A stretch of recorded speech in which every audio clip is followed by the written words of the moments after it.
Welcome back, everyone, to the AGE Open January edition. My name is Sam. My name is Bryce Platts. This is Bryce Platts, and we got a game for you.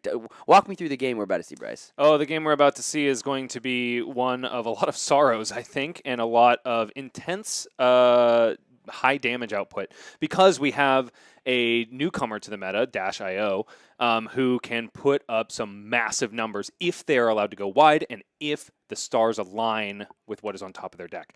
In the other corner, we have a probably fan favorite now, Bravo Showstopper, who is, like the game we just saw, going to try to put down some massive attacks that make it so -io can't do anything. Yep.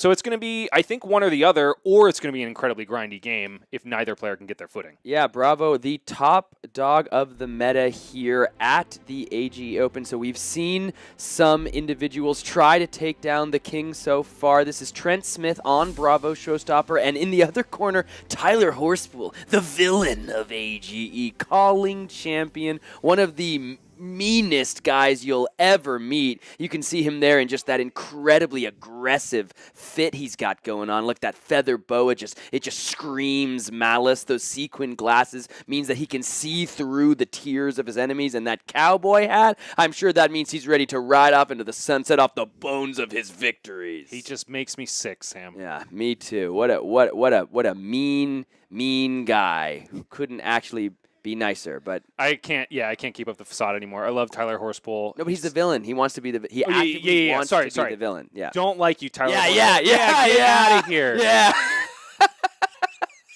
Macho Man, more like Nacho Man. Get out of here. Come on. All right. Well, we got Tyler Horspool on -io versus Trent Smith, who is my first event I ever played in Flesh and Blood. No way. Was a Pro Quest. I played into him on Bravo, and he smacked the crap out of me, man. He did. He was so very nice about it, but boy did he mess me up. This dude has been playing Bravo since the beginning of his playing career, I am pretty sure. And Tyler, we know him as a calling champ on Prism, of course, the Calling Las Vegas, which I think was the first competitive event I ever watched in this game. And now picking up -io here, this is going to be a good one. It's going to be very good, and it's going to be very interesting because Tyler Horspool, a player that is not really a specialist in this game, he's more of a specialist of pretty much any class he picks up. He's incredibly good at playing both sides of this game, either super control-y or really high-rolly aggro, like what he showed us last season with his chops on Briar. He put together some disgusting turns on Briar during last season's AGE. Looking, I saw Tyler there checking out the Bastion, I believe, of Duty there. That is a card. It's just 2 block with Temper that can protect another hero. So just pretty similar to the Steel Blade Buckler, but it looks like we're going to go ahead and start off with a Debilitate with the Bravo activation on top of it. So this is going to have Dominate. It's going to be coming in, I believe, for 8. Going to threaten -2 to the next attack. Tyler looked like he just went ahead and arsenaled on his turn. Going to go ahead and every time he can check the top of the deck, but now he's got to go ahead and face down his first dominated attack of the game. And honestly, probably not the worst dominated attack he could be facing down. It's much less scary than a Spinal Crush. That being said, Debilitate does kind of hamper Tyler's turns. Like, for example, if he's thinking about coming in with a 0 to 60 at the start of his turn, normally 4 damage go again, instead 2 damage go again. Easy 1-card block for Trent. Yeah. Not as bad as it could be, though. 100%. And look at this. I mean, off the top of the deck, the -io here, going to go ahead and grab, I believe that is a mini force field. So that's a way to go ahead and help with some of that dominated damage thanks to the -io ability. Not only do we get a way to block some of that damage, but we also get to load up the symbiosis shot. So looks like perhaps the throttle going to be committed to the block here.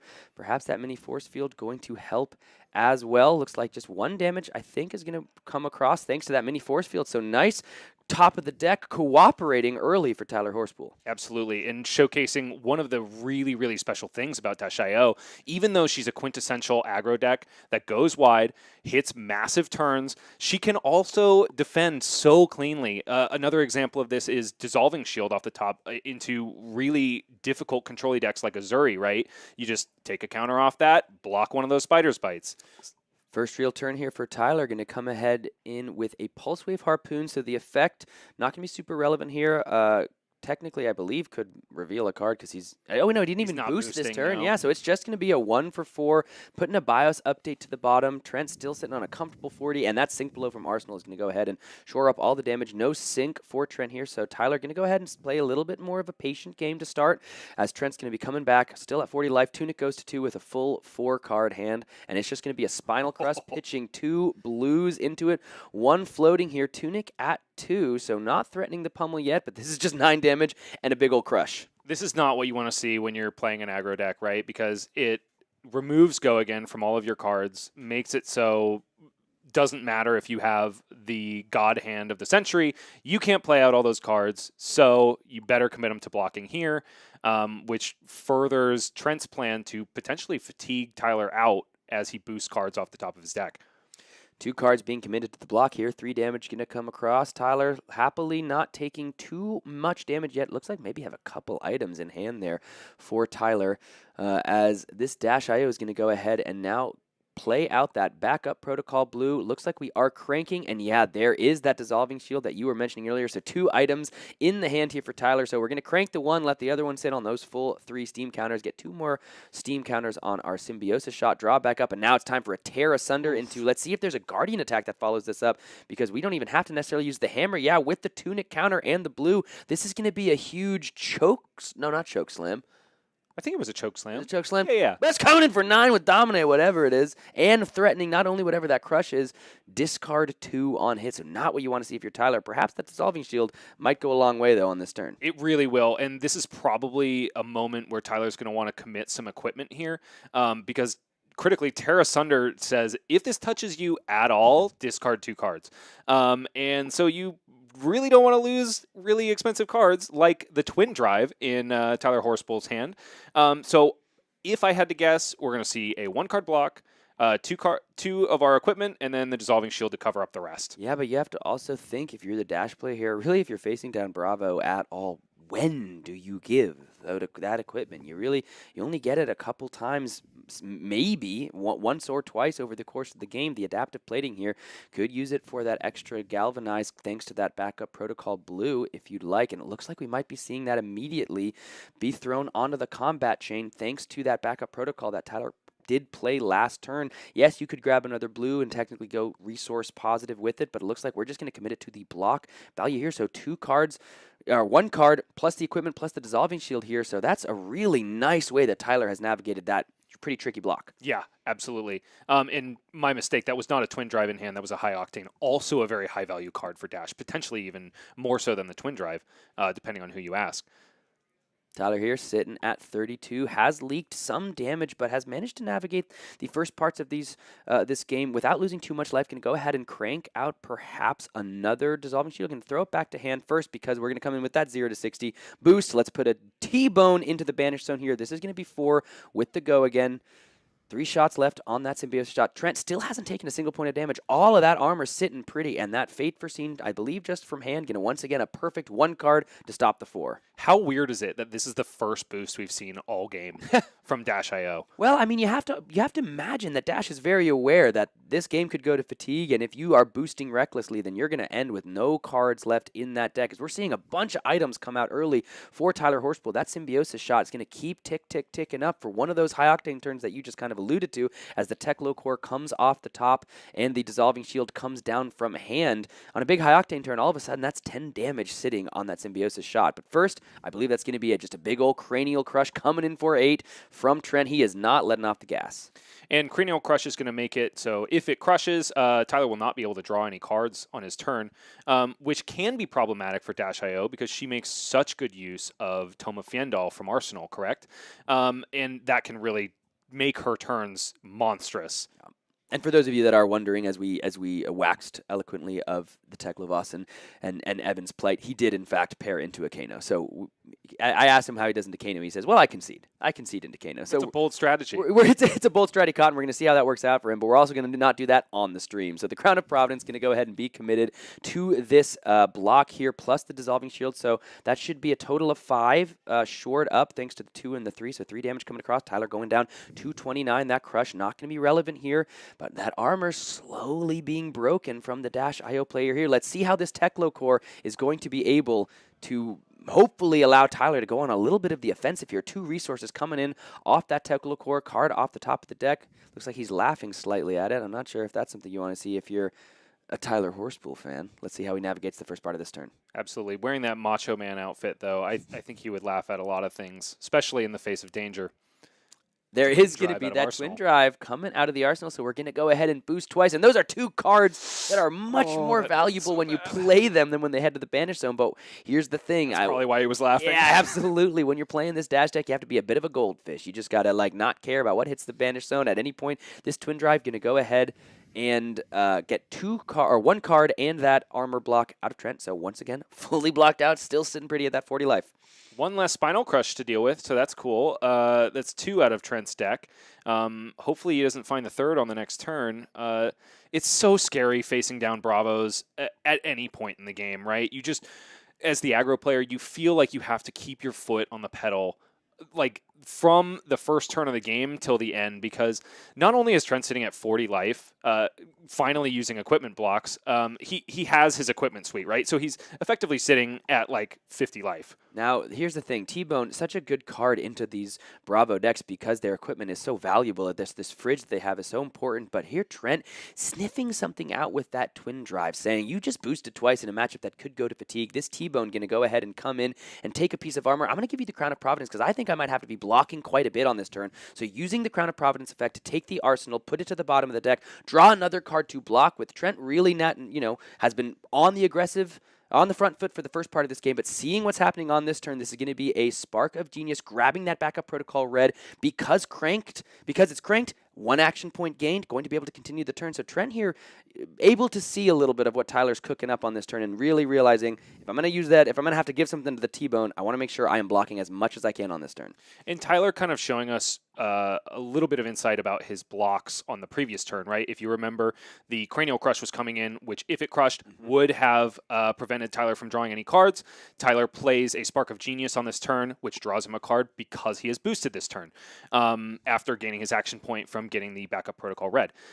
Tyler has stacked up 6 tokens onto his Symbiosis shot, so he's gonna have to start firing it soon, or he's gonna start losing value as more items come down. Absolutely, and here's a big old maximum velocity. This is coming in 410, so Tyler just utilizing the Tekla Foundry Heart to get the resources necessary, but because Trent utilized the Crown of Providence in that way, has plenty of cards to work with to block, so 3 cards being committed. Trent, at the end of this big turn, only down to 38, but we have lost the Crown of Providence for our troubles if we are the Bravo player here, and like you alluded to, Tyler is pretty set up now with all of those counters on the pistol, backup protocol red ready to tick down and leave the arena at the start of the turn, but that Tekla core as well going to give 2 resources to start off what is sure to be another big turn. Absolutely, and Trent kind of showing his hand to be pretty bricky, right? We saw two crippling crushes and then another red attack, which is not going to get you anywhere as Bravo, right? So even though he's not so happy that he wasn't able to filter into something better, that's probably a hand that he was willing to completely block out with anyway. Yeah, and at the end of the turn there, before Trent even arsenals, it looks as though that backup protocol is going to go ahead and be cashed in. We're going to turn a blue from our hand into whatever red card we want, and I think it might have been that maximum velocity that we just grabbed right off the top. So Trent, hubba. Yeah, he's buckling up for what's going to be another big turn. Thanks once again to that Tekla core. This is going to be a zipper hit. It's time to boost BIOS update, headed to the Banish Zone. So this is 5 damage. Let's see how Trent wants to start to do some blocking. Yeah, and finally seeing a lot of blocking out of a hero that really does a lot of blocking normally. But up until this point, we've kind of seen Tyler on the back foot, kind of doing a bit of a role reversal, I think. But at least he was able to find really critical items to do so in that mini force field and the dissolving shield. Now we get to see him do what Dash.io loves to do. Yeah, get an item off the top. This one's not going to give us an action point, but also not going to take our precious action point if we're the Dash player here. But as you said on the last turn, unfortunately, because we're at the 6 pistol shots here, not able to get full value out of playing off the top of the deck or playing an item at all, as this Dash.io deck is wont to do. So we're going to go ahead and play a BIOS update from the Arsenal. This is going to be a dive through data. I believe on Hipped we're going to opt. And so because of the BIOS update, that backup protocol is going to come in. It's not going to require, we're going to crank it to get another action point. So now all of a sudden, Tyler's beginning to cook. Let's go, Tyler. Love to see you cook. I don't know if I've actually ever seen a BIOS update hit an item, ever. I don't think I actually don't know if I now have. that you mention it. It's so funny. It's one of those cards that you know so well, but when you think back on it, you're like, yeah, I don't think I've ever seen that proc.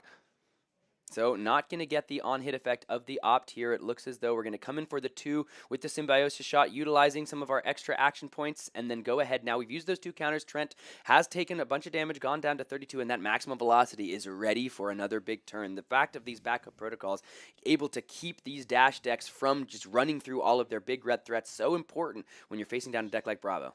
Oh my goodness. And look at what Tyler's just drawn up into. He's got a mini force field with a high octane. It looks like he's a full red hand. This could be quite the brick, honestly. Depending, and we've also got a debilitate coming down, so it's going to hamper his next turn anyway. That being said, unless he's got a blue, which I don't feel like I'm seeing, that high octane might need to be saved for later. This is also a super indicative turn when you look at the way Bravo decks have changed over the last 2 months, because Trent hasn't been having to pitch into that tectonic plating like these decks normally are running. The Tunic is able to let them run all these big 4-for-8s that they just let the Tunic counter build up. Last turn he had to block, the turn before this he had to block that huge maximum velocity turn, so he wasn't most likely going to be able to pitch into the tectonic plating if he wanted to keep an arsenal, but because of the Tunic that these Bravo decks are now playing, they let it build up to 3, and all of a sudden a 1-card hand after blocking out a big old Tyler Horspool Dash.io Techlocore turn turns into just a 4-for-8 from the, or, you know, a 1-card 8 from the arsenal thanks to that Tunic. So we're really seeing the change in philosophy play out in real time. And this is such a beautiful thing to see because of our last match with Marcus Brown. Marcus showcasing the old style of Bravo, where you rock tectonic plating, you come in with an Othos for 6. Trent showcasing the complete opposite, or the Michael Hamilton kind of super efficient 4-cost attack approach to this deck. Kind of seeing both play styles back to back. Absolutely, and now we're going to go ahead and grab a Boom Grenade off the top, keeping the Steam counter on. No action points going to matter on Trent's turn. So Tyler here going to go ahead and put another counter back on the Symbiosis shot. He's sitting at 29, had, quote-unquote, I would say, stabilized a little bit. Hasn't taken damage in a couple turns, but is now facing down this big old 8 spot, and yet these high octanes that he's found, he's had to commit to defense, and with a maximum velocity in the arsenal and 5 counters on the Symbiosis shot, you have to imagine the high octanes is how he really sees some of the keys to his victory here. But if you just start taking these big old attacks, even when they're not dominated, pretty soon your life total is going to tick down to some dangerous territory. Gonna go ahead and pitch a couple more cards into the backup protocol blue. Like you said, a big old all-red hand. Gonna go ahead and just grab a blue 3-block from the discard here, put it into the hand to block out the debilitate. Pretty amazing, and it probably hurts so much for Tyler because he'd really rather just... Okay, he's going to take the 8, so that means he's trying to find the blue to make this high octane turn mean something, right? Try to pressure a lot of damage with that Boom Grenade and make Trent block. Yeah, that Boom Grenade, like you said, is a huge part of how this damage can get across. And with the high octane in hand, it's going to depend a lot on what is drawn. But the debilitate also going to mean that the first attack that comes out is going to have -2 here. So we have a blue to power up the turn. We have 2 resources. Going to go ahead and look at the top of the deck. It is a Techlocore, so he's able to play that out thanks to the Dash.io ability. So it's going to come hugely down to what is on the top of the deck and drawn off of that high octane, which Tyler's going to be able to see. Is he even going to want to play it on the turn? But that maximum velocity in the arsenal can only be played if he boosts 2, 3 or more times in the turn. So Tyler in a bit of a tricky spot here, trying to make the most of the counters on the Symbiosis shot, the Boom Grenade that he's able to find off the top. This is the 3rd and final Techlocore that is going to be played in this game more than likely. And thanks to that debilitate, this is going to be a not very powerful Sipper hit. If this is all that's played off of the Techlocore resources, this is, I believe, an attack for 1. Yeah, not exactly what you want to see. When Trent goes to block it, thanks though. To the Boom Grenade, it's actually at least 3. It's a Boom Grenade would put 3 damage, so it's technically an attack for 1, but if it hits, it would be 4, so might as well commit the 3 block if you're the Trent. Right, you are, Sam. Totally forgot about that item. Tyler, though, electing not to deploy the high octane, probably seeing the top card of its deck and just knowing it's not going to be enough to punch through the defenses of the Bravo. And unless you're going to take all of their cards, you sometimes don't really want to take any of them, because the difference between a Bravo with a card in arsenal and 4 cards in hand and a Bravo with 4 cards in hand is not enough when you're on the aggro side of things. Yeah, so now Tyler, because he was patient and just threw that, sad little zipper hit for one, Trent, unfortunately for the Bravo fans out there, was only able to throw that trusty hammer for four. A couple defense reactions left in the hand for Trent, one headed to the arsenal. So this has to be a big turn for Tyler here, or he is just going to keep bleeding damage and cards. But of course, Trent, if he was able to put a defense reaction in the arsenal there, that means it's going to be easy for him to go ahead and do some defense. That twin drive is going to come out first, though, so maybe that high octane still going to be saved for later, even though high octane twin drive seems to work quite nicely, especially when you're off Techlocore resources. Yeah, really interesting.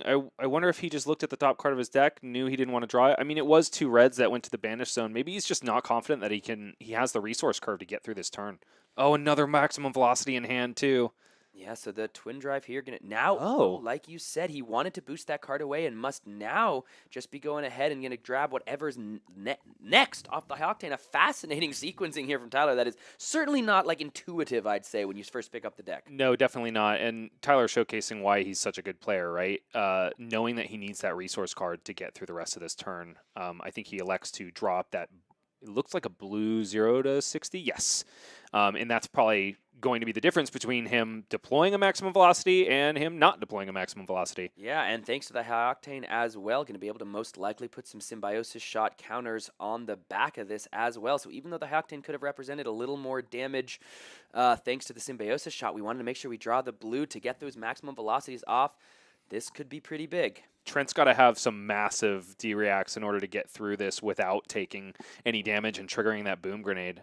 Probably not going to happen this turn. I think we're going to see that thing pop. Yeah, so 2 points of block from the Crater Fist and the Bastion there, plus that Fate Foreseen from Arsenal that we were alluding to. Going to go ahead and looks like he's deciding on resolving the opt. If it's going to the top or the bottom, going to ship it to the bottom here, but that Boom Grenade threatening 3 damage if anything comes through. 3 action points remaining for Mr. Horspool here. The Techlo Foundry Heart plus that 1 resource does equal a maximum velocity. Is he able to shore up 10 points of damage? And if it's 2-3 blocks and a sink below, then he will be able to. We'll have to see, though, is that worth it thanks to the symbiosis shots that are coming in first. Looks like we're going to go ahead and send them all across. This is really intelligent sequencing from Tyler because he's going to basically just chip away at Trent with this symbiosis shot, saying, like, give me some cards. Give me some cards. You might lose your opportunity, and if your turn isn't amazing, then you won't have used all of your cards efficiently. And then he's going to throw out the maximum velocity at the end of this chain, thereby threatening the boom grenade, and Trent will be very sad if he doesn't have enough to cover it up. And look here, Tyler Horspool going to go ahead and blow the Achilles Accelerator just to get another action point here. Looks like we finally got up to those 2 resources necessary, and now it's time for the maximum velocity. Here is 10, but there's 3, 6, 10. Oh, yep. Which means all of the damage is covered up. Tyler Horspool not going to be able to get the value off of that boom grenade. A challenging series of draws here for Tyler. Did manage to get some damage across, but Trent's still sitting at 28. Trent is just such a monster on this deck. He's been playing Bravo, I think, since he joined the game early on, possibly a Welcome to Wraith.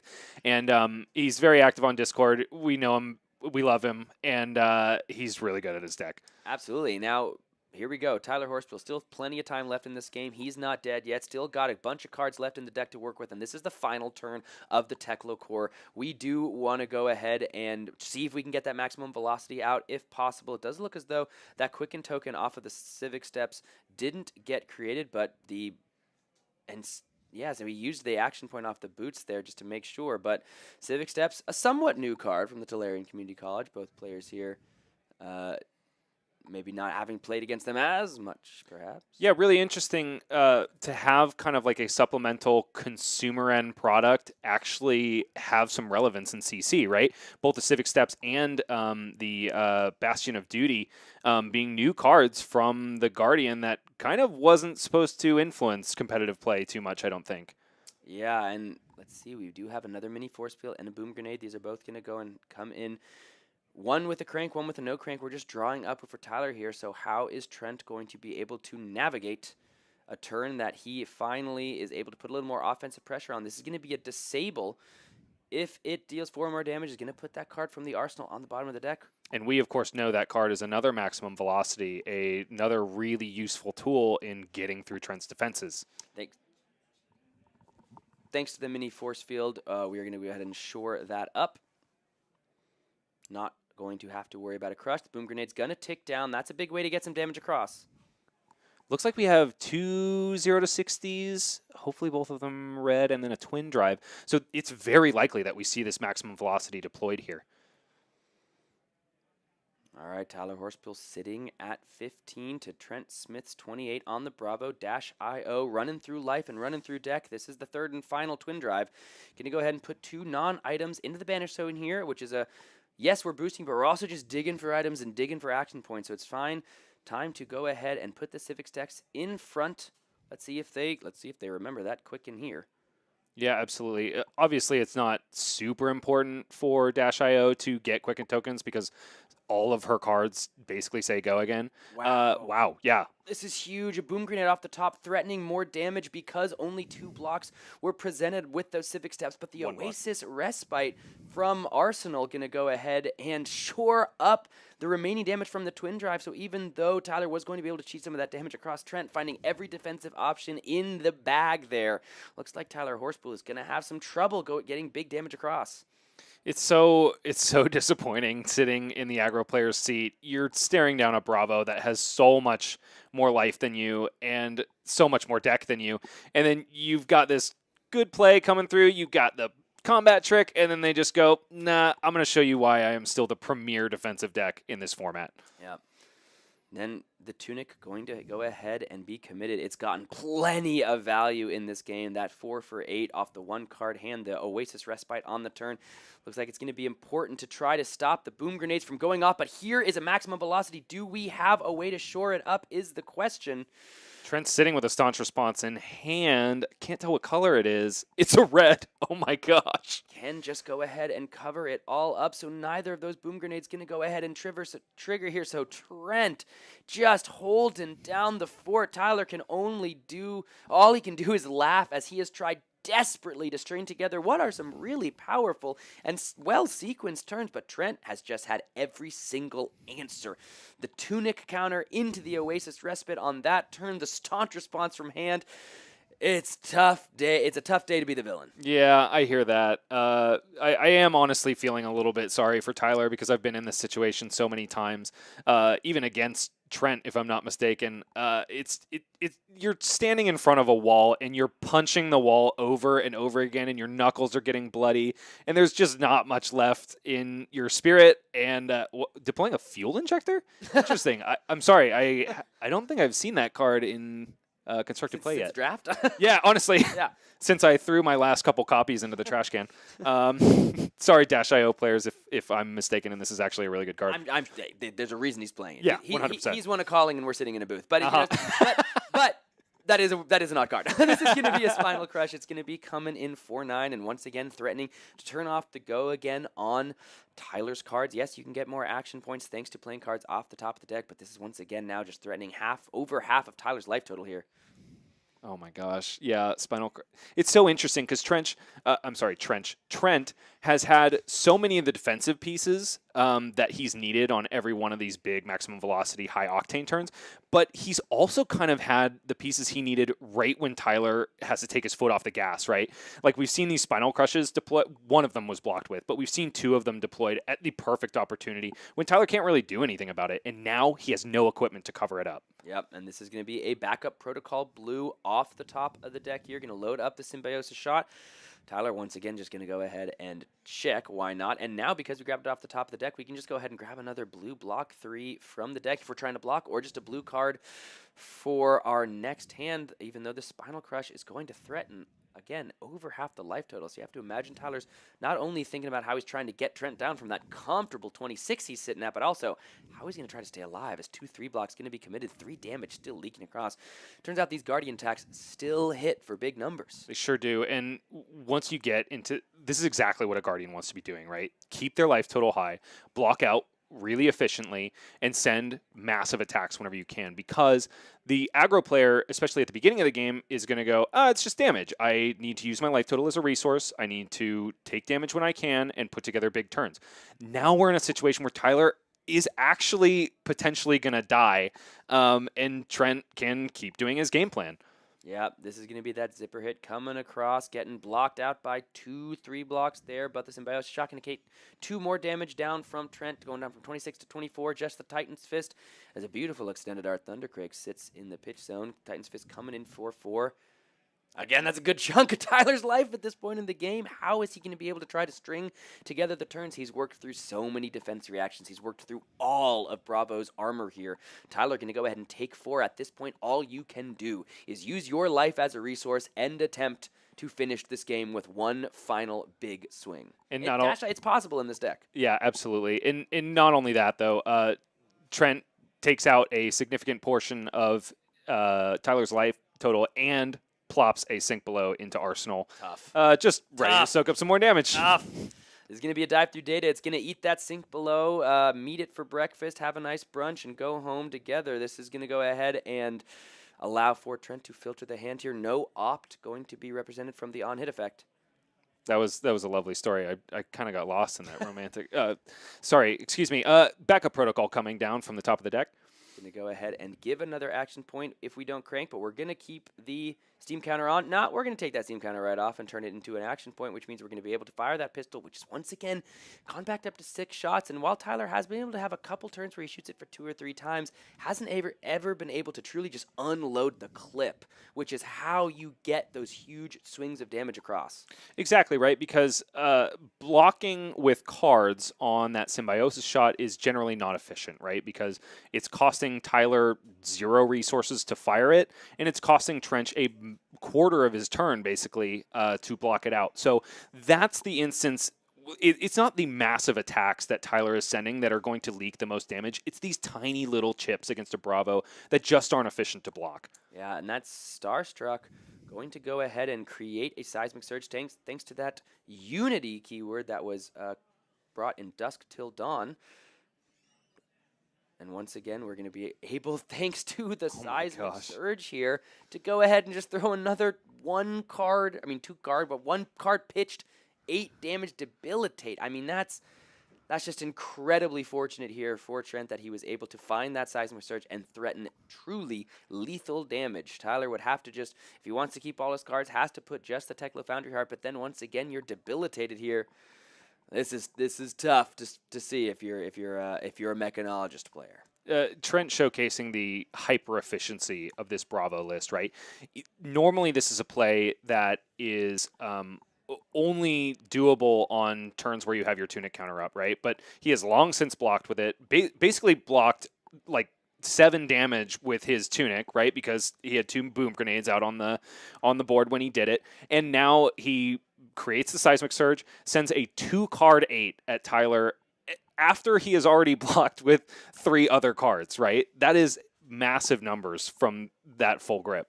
Yeah, we're going to go ahead and activate the fuel injector here, put it on the bottom, grab a resource, and perhaps pitch a second into the backup protocol red, grab another 3 block.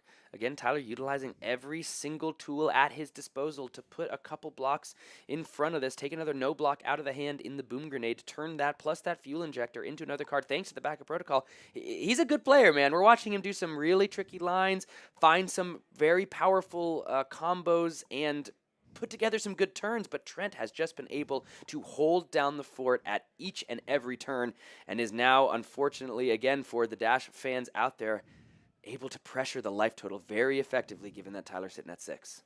Yeah, this is possibly the death throes right here. I believe this is the first red boom grenade we've seen, right? Maybe earlier on in the game, but I think we've seen a lot of yellows up until this point. And obviously, you just want more efficiency. Sometimes in Flesh and Blood, the colors of the cards don't line up the way they need to, and it bites you. Yeah, this is just a Thunderquake. This is coming in for, once again, a huge number. I think it's for 10, right? Yeah, Ouch. Coming in for 10. That Dissolving Shield going to go ahead and help out, but Tyler here is being stuck with a number of items in hand the last couple turns. Just had to utilize every trick up his sleeve to stay alive. Does have that Boom Grenade hanging out for the next turn, but is he going to be able to keep any cards in hand, enough cards in hand to even threaten enough damage with that Boom Grenade, as Trent's sitting at so much life and so many cards in deck? And it's so important as omniscient spectators here that we watch the setup here, because Trent not only is sending 10 damage here, he is gripping itchingly excited to play a crippling crush that he's going to slam down into Arsenal. he's I'm sure envisioning the final moments of this game. When Trent talks about why he loves playing Guardian, he always talks about pitch stacking really powerful turns, just biding your time, waiting for the moment when you just absolutely crush your opponent into the dust. And he's showcasing why he loves it so much right here. For the second time this game, we're unfortunately just seeing the turn begin with the Pulse Wave Harpoon. Going to go ahead and reveal the one card thanks to the effect, because we did boost on the turn just to keep going. And again, this does threaten the Boom Grenade, so unless we have another defense reaction in the hand or in the arsenal here, even though you talked about the Crippling Crush, so not able to defend with that this turn from the arsenal, so this does represent a break point. But Trent here saying, listen, I can take your 8 damage, I can take your 2 damage thanks to the Symbiosis Shot. I've built up enough life, I've built up enough resource, and I set up this big turn to go ahead. It's time to dominate a card thanks to Bravo, Showstopper. This is a Crippling Crush. It's coming in 4-11 with Dominate. How is Tyler going to be able to try to stay alive here? The answer is he can't. He's going to take that huge hit. This is the signature move. This is the wrestling showdown as Trent Smith on Bravo, Showstopper going to go ahead and take down Tyler Horspool on Dash.io, and Trent moves on to 3-0. Yeah, and Trent showcasing exactly what we were talking about earlier, right? Why you keep, as the Bravo player, this massive cushion of life, right? Because you get to a certain point in the game where you've chipped down your opponent over and over and over again. And you've given them so many cards to where you can just go, what do you got, Tyler Horspool? You got 8 damage? Yeah, send it my way, and I will send a Dominated Crippling Crush at you and close it out. Goodbye. Goodbye and good luck to Trent as he moves on to 3-0, and good luck as well to Mr. Tyler Horspool as he is still very much alive. Wait, bad luck to him, right? He's the villain. He's the villain. He's the villain. He's super mean. He's a bad guy. I mean, you saw that Fruity Pebbles boa, right? I did. You don't wear that unless you were an evil person. Unless you're what do you think this says about me then, bro? I'd rather not say on camera. Okay, that's fair. No, that's fair. I will admit I like it a lot. Well, it is actually thank you to Mr. Josh Myers, friend of Josh AGA, Myers, friend of the show, yes. Huge friend of the show, patron saint of AGE, a huge reason why any of these broadcasts exist. One of the first times I ever went to a Flesh and Blood event ever, he literally just like wouldn't stop giving me cool cards because he wanted me to play the game, and I was like, no, dude, I'm in. I like it. He's like, nah. Take this Vi. This community is so good, man. I like it. And he gifted me this beautiful jacket because he said, if I'm doing the casting, this is from his Hearthstone days, he said. No way. He was involved in the Hearthstone scene quite a bit, which is a game that I loved very much. So big shout out. Had to represent. Absolutely. But talk about representing Trent. Representing the Bravo community there. That is like a stalwart defender of the hero. I know there are specialists in Flesh and Blood. I know there are people that really just play the one hero on the one time. But Trent is like, not just Trent, Bravo players in particular, man. It feels they are just like, this is what we do. Mm-hmm. This is who we are. What do you want? All I know is the biggest of bonks. And Trent there really showing that even with the power of some of these new heroes like Dash.io, unless you have a way to get through the defenses of the Guardian decks, these Bravo players, you're going to have a bad time. Yeah, absolutely.